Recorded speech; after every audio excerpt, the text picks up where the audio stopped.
wabarakatuh. Perkenalkan, nama saya Nijal Eka Harapat dari semester 3B Fakultas Hukum Universitas Surya Kencana. Saya di sini akan mereview hukum pidana lanjutan yang telah disampaikan oleh Profesor Dr.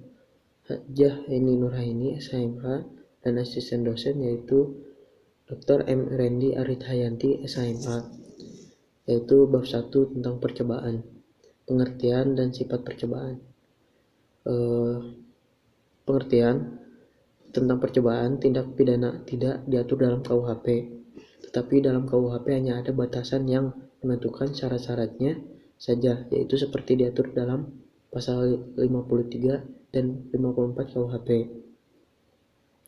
Pasal 53 KUHP yaitu mencoba melakukan kejahatan pidana jika niat itu untuk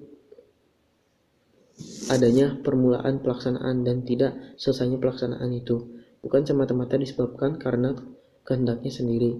Kedua, yaitu maksimum pidana pokok terhadap kejahatan dalam hal percobaan dapat dikurangi sepertiganya. Yang ketiga, yaitu jika kejahatan diancam dengan pidana mati dan pidana seumur hidup, dijatuhkan pidana penjara paling lama 15 tahun. Yang keempat, pidana tambahan bagi percobaan adalah sama dengan kejahatan selesai. Untuk pasal 54 KUHP yaitu mencoba melakukan pelanggaran tindak pidana. Berdasarkan kedua pasal tersebut, maka yang dapat dikenakan sanksi pidana untuk tindak pidana percobaan adalah hanya untuk tindak pidana yang berupa kejahatan yang diatur dalam buku 2 KUHP saja. Sedangkan dalam buku KUHP 3 tidak dapat dikenakan sanksi pidana. Selain itu, berdasarkan kedua pasal tersebut, maka yang dimaksud dengan percobaan adalah suatu perbuatan yang dilakukan seseorang dengan niat yang jahat dan niat itu sudah mulai dilaksanakan, tetapi perbuatannya belum selesai. Maka tidak selesainya perbuatan tersebut bukan karena kehendak adalah sifat percobaan, yaitu alasan memperluas dapat dipidana orang dikenakan sanksi pidana apabila sudah memenuhi unsur pada pasal 53 walaupun tidak memenuhi unsur delik.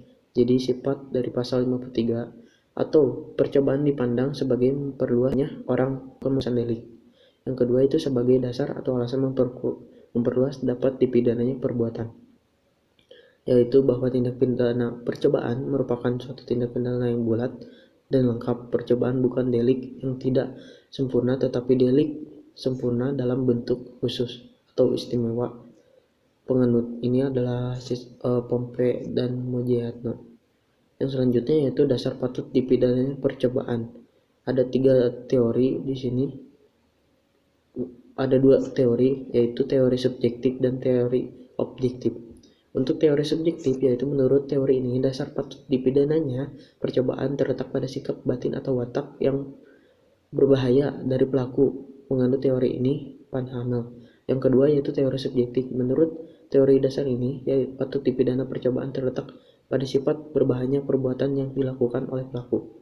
Teori ini terdiri pada teori objektif formil, yaitu perbuatan itu dianggap berbahaya terhadap tata hukum penganutnya.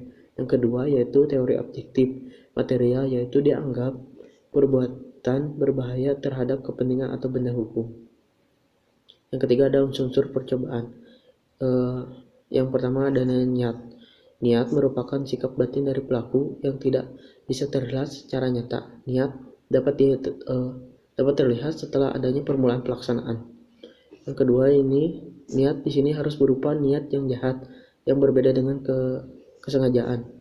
Yang ketiga, niat masih berada dalam sikap batin sedangkan kesenjangan sudah nampak. Jadi niat merupakan persiapan permulaan dari suatu perbuatan. Sekian yang dapat saya sampaikan